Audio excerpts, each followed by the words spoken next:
Yeah, so it's the second test match of Pakistan versus England at Southampton. And it's fair to say that it's been England's day. Of course, there were lots of interruptions due to rain, but that was expected with the weather forecast that we saw yesterday. I've been joined by Monty Panesar. Monty, thank you so much for your time, firstly. I'm really glad that you could join us and, share your views on today's play. But yeah, I mean, considering the test match that we saw last time, against against England at Manchester. It was exciting overall, and Pakistan dominated most of the sessions that we saw. But this particular match, you have to say, today was completely England's day. In fact, they had many opportunities that they couldn't grab onto, yet Pakistan is 5 wickets down. Yeah, well, thank you for having me on your show.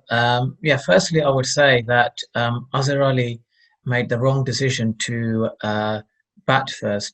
You look at the top 6 batting lineup of Pakistan, their technique is not equipped for swing bowling.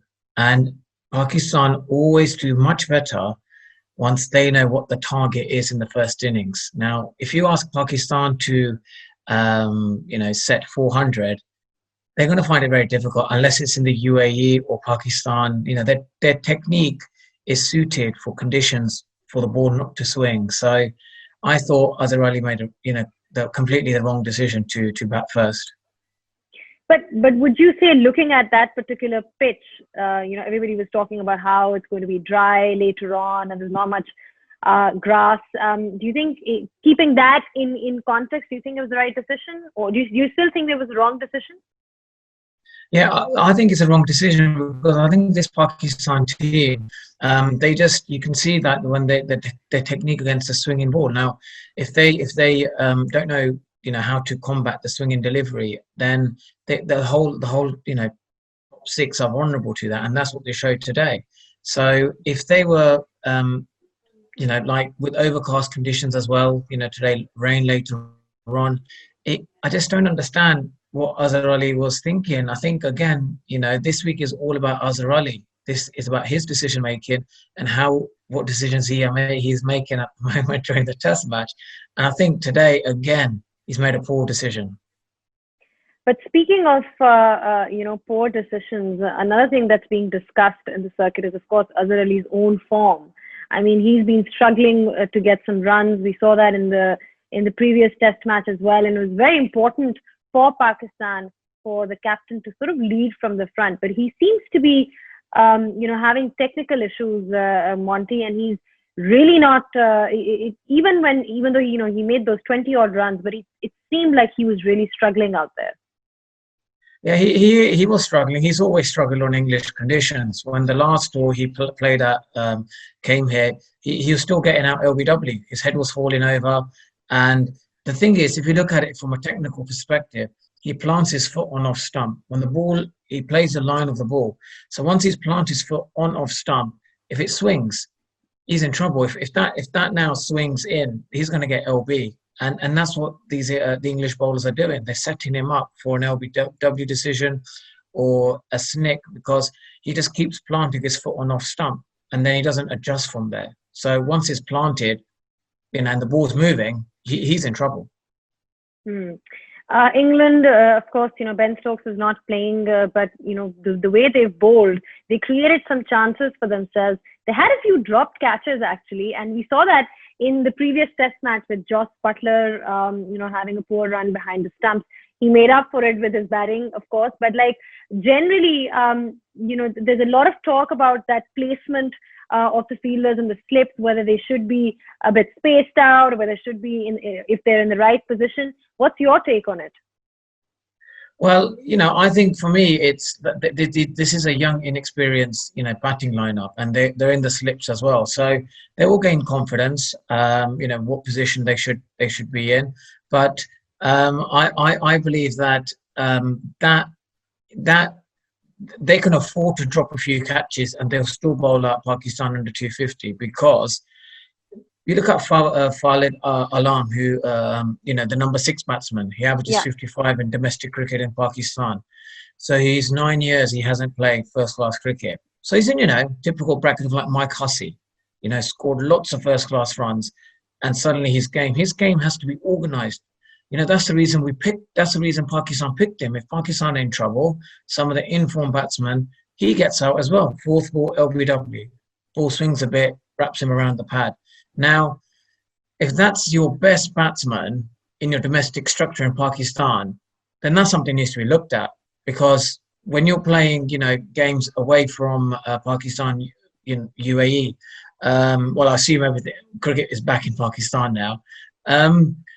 They need to know what are the technical what technique do we need to have against the moving ball.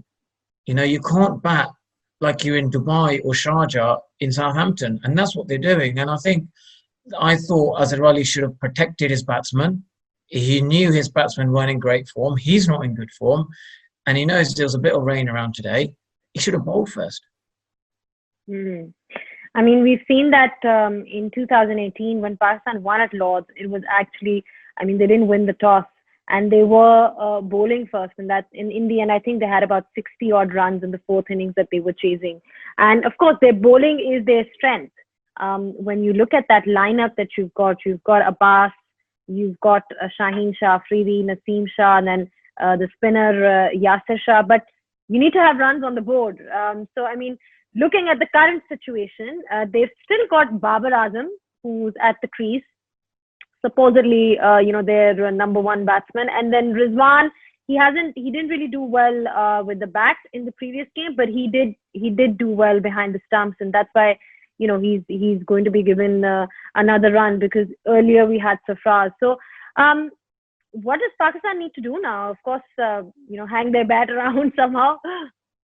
No, I think there'll be an opportunity for Babar Azam to play that counter innings, just play, hit the boundaries, play a bit like a one day cricket if the ball's not doing much. He's going to be the key tomorrow. Now, some people, put him in the bracket of Joe Root, Virat Kohli, and tomorrow is going to be a big day for him. He really needs to, get Pakistan to 250, 300. And if he can do that, then and score, some valuable runs, he really needs to anchor this, play a mature innings, and if he needs to counter-attack with the tail and get Pakistan to 250, 300, and then I think it's a competitive total, because we saw with Sam Curran when he got that wicket, the effort ball bounces a bit higher, right? And some of the Pakistani seamers now they've watched this. They need to be smart as well. Ball a couple of the balls which are not going to be so much of a effort, and then as he's that 17-year-old fast bowler Yasin Shah, I reckon he could be a handful on here, because he bowl a couple of effort ones and suddenly get some top slice of the bat. So that's encouraging, I think, for the Pakistani seamers. But tomorrow, I think all eyes are going to be on Babar Azam. If he's really in this bracket of Virat Kohli and Joe Root, Kane Williamson, Steve Smith, then tomorrow, he needs to show us that he is in that bracket. But speaking about, batting in these conditions, it is generally very tough for any batsman around the world to be scoring runs here. But I wanted to ask you and, pick your brains on that. What is the way to go about it? Is it really about survival, or is it about really counter-attacking the way we've seen, let's say, Ollie Pope in the previous game, or even Shadab Khan, when Pakistan lost a few wickets, he came and he was looking for runs, and that's why they were able to make 288. So what is the right way to go about it? Well, I think what it is, where there's an opportunity to take quick singles, look to do that, be busy at the crease. There was a period in the first Test match where they were taking these quick singles, and you can see the England team didn't like it. They didn't like the pressure being put onto them, and I think that's what Pakistani batsmen need to be. They need to be busier at the crease. And I just think technically they don't have the technique for swing bowling. They just got to say, right, this is our technique. Try and if we're going to plant our foot on off stump and then whip the ball off mid wicket, like you do in the UAE trip, maybe bat on leg stump, and then you can plant it on middle stump and then adjust it from there. But I think they need to be busier at the crease, try and see if we can get to better positions, and if it's a bad ball, put it away, not just be in a survival mode. it's that intention. The intention is right. If there's an opportunity to get a single, let's do it. Let's get them to bowl to us. And sometimes I feel these Pakistani batsmen are chasing after the ball as well. They're like feeling back to ball, and suddenly they snick one. It's about having that discipline of saying no. If my game plan is what they tend to, their game plan is onside. They're very strong on the onside. Play straight drive, whip it off middle stump, anything short, cut and pull, anything on the offside. I just don't think their game is suited for that. They plant their foot on off stump and that's it. So they've got to have that discipline. They've got to say, right, get the England bowlers to bowl to us. That's one issue, and the other one is they need to be busier at the crease. Give give the intensity back to England, and I just feel there's just a lack of, don't want to really apply themselves to survival mode. I think it's the wrong mode, and they're going to eventually, just give their wickets away. But they could take a leaf out of Shan Masood's book, because in the previous game he made 160 odd runs, and he seemed to be leaving really well, and he's had his fair share of troubles in 2016, but he's really worked. It seems like he's really worked hard on his game. Yeah, in 2016, when Shan Mahmood came to England, he only left 3 to 4% of his balls. In that previous innings, he left 20%, and it was just unfortunate. He got a really good nut, from James Anderson. He got that ball to swing slightly fuller, and he got out. Now, that's what I mean. You got to have a bit of an adjustment. The wicket's slightly slower. Maybe come out of your crease a little bit, and try and adjust your stance, or knowing that the ball's going to be swinging in. The swinging in ball is more dangerous than the one going away. I just have to leave that. So that's the kind of stuff I just feel that they just come tomorrow. They need to be a bit more proactive at the crease. Be a bit more busier. Take a few singles. Put the bad ball away. Then I'm sure they can get to this 250 to 300. Judging by what you've seen of the pitch, do you think that there's going to be the spinners? Do you think they're going to have any role to play at all? Yeah, look, Yasir Shah will always play a role because of the spin and the energy he gets on the ball. But I think for me, the key person is going to be the 17-year-old, because we saw extra bounce with the effort ball. And I think if he, knows how to get that right and work the pitch out himself, say, right, I'll bowl a couple of fuller balls, I won't hit the pitch so hard, then just a back of a length, pitch it really hard. Hopefully I can, he bowled absolute beauties against Ollie Pope, got his edge out of nowhere, and that's it. So he will be a key bowler, especially on this pitch. But, England is going to be very happy with their performance today. I mean, that's what was expected. In fact, I was reading before the game whether there was a question on James Anderson, whether he will be in the 11. But, I mean, it was ridiculous, to say the least, for people like us who've seen him, take about 500 wickets. So they're going to be happy overall with the way they performed, barring the few dropped catches that we saw. Well, I think England had a brilliant day. After losing the toss, they always applied pressure to Pakistan, and having them 3 down, they've already been happy. 5 it's been a top day for England. They've done really, really well, and I think people are questioning Azhar Ali's captaincy. I think this is a big test match for him. He really needs to, on the field, eyes will be on him, how he can, adjust the bowlers, the decision makings he make. Because if he keeps like performing like this, and like if I was captain of Pakistan right now, I would, even if it's the flattest deck and it's a hot day, I would still bowl first, because Pakistan's strength is bowling. Batting has never been their strength against swinging conditions. But I guess he was backing his batsman. But I just feel he got that decision completely wrong. But sometimes, I mean, when you do tend to bowl first, that's sometimes perceived as a negative step, because there's that concept where you score runs, put runs on the board, and then if you get yourself in a reasonably good position, then you back your bowlers to really go after them. So that's also one school of thought. Yeah, but then you look at the average of the middle order.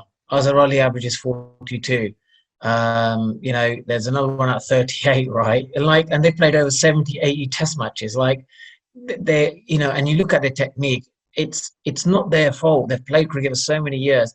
Like I said before, the technique isn't suited for swing bowling, but Pakistan is the only team in world cricket that can bowl a side out on a flat deck on a green on a pitch, because they have that. When they're on the field, they give intensity to the team and they put them under pressure. And I think that's what that's where their strength lies, is in the bowling department. Mm. And I'm sure England would have been in a similar position today if Pakistan bowled. Mm-hmm. Do you think we could see reverse swing at play at all, from what you've seen, with regards to the pitch? Yeah, I think it depends on the conditions yet again. One heavy downpour in England, and that's it. The ball, the dry side, everything gets, messed up. It's you need a hot day, a full hot day, and then you can get that ball to reverse. But I look, reverse. If they could get it to reverse, I think that would be amazing. That'll be something. I think everyone around the world would love to see Pakistan bowls to reverse the ball. Especially not using saliva. So I think that'll be quite difficult. But I think the first focus of Pakistan is we need to get to at least 200. We cannot get bowled out under 200. This game is over. Yeah, I mean, the issue is that the tail enders are proper tail enders as well. You have so many all-rounders with England who can sort of add a few runs at the bottom, but that's been one of the problems with Pakistan. You have a 17-year-old, Shaheen Shah is also relatively inexperienced. Mohammad Abbas is not exactly the best with the bat. So that is also another problem for Pakistan. I mean, if the top five don't score, Monty, then it's pretty much curtains for them. Well, then this is my point. Why did they pick forward Alam, that left-hander? It was a dry wicket. They should have just kept the other guy, the other leg spinner. He batted really well. He's the one in Shadab Khan. Yeah, Shadab Khan. Yeah, he batted really well. He's one who's busy at the crease, gives that intensity. If his game isn't sorted after 9 years of playing domestic cricket, then it's just like we might as well just play an all-rounder. Yeah. I know what you mean. I think there's been a massive debate with regards to whether he should have been playing or whether he shouldn't have been playing. I personally agree with you because Shadab is relatively new to Test cricket, but he has shown glimpses of potential. He scored a few 50s in England and in tough conditions, and we saw what he could do with the bat in the previous game as well. So, but now we can't do anything about that because obviously he's not playing. So you're saying minimum, wrapping up, minimum Pakistan needs to score 200.